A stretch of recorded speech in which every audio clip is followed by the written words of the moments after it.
વર્ષથી પાર્ટીનું શાસન આપણે એને ખોબલે મત આપ્યા છે, પરંતુ આ સરકારે આપણી બિલકુલ દરકાર કરી નથી.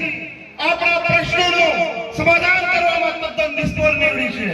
તાજેતરની અંદર વાત કરો, કુદરતે અકાળે જે ખેડૂતો પર આફત આવી, જે વરસાદ કમોસમી વરસ્યો, એની અંદર ખેડૂતોને ઘણું બધું નુકસાન થયું.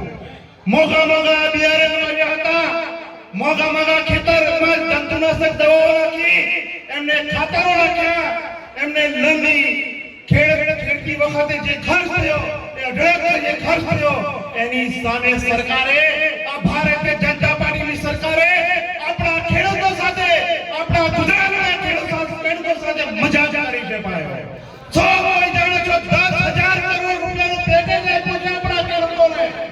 આપણા ગુજરાતની અંદર 50 લાખ ખેડૂતો હોય છે મોટા, અને નાના ખેડૂતો 45 લાખની આસપાસ હોય છે.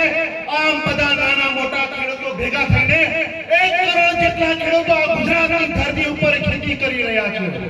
તો આપ સૌ જાણો છો મિત્રો કે 10,000 કરોડ રૂપિયાનું પેકેજ આ ખેડૂતોને કેટલા ભાગે આવશે, આપ સૌ જાણો છો.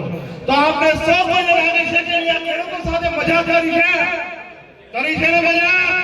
તો આવનારી તાલુકા પંચાયતની અંદર આ લોકોને, જિલ્લા પંચાયતની અંદર, વિધાનસભાની અંદર આપણે આનો જવાબ આપણે આપવાનો છે. અને એ જવાબ છે આપણું ઝાડુનું નિશાન, અને ઝાડુના નિશાનને આપણે મત આપીને આપણી સરકાર બનાવવાની છે. આપણે કમળને ભગાવો, ઝાડુને અપાવો, આમ આદમી પાર્ટીને લાવો, ભારતીય જનતા પાર્ટીને કાઢો, એવી આપણે પ્રતિજ્ઞા લેવાની છે. ભાઈઓ, તો આ માટે તૈયાર છો ને બધા? તૈયાર છો?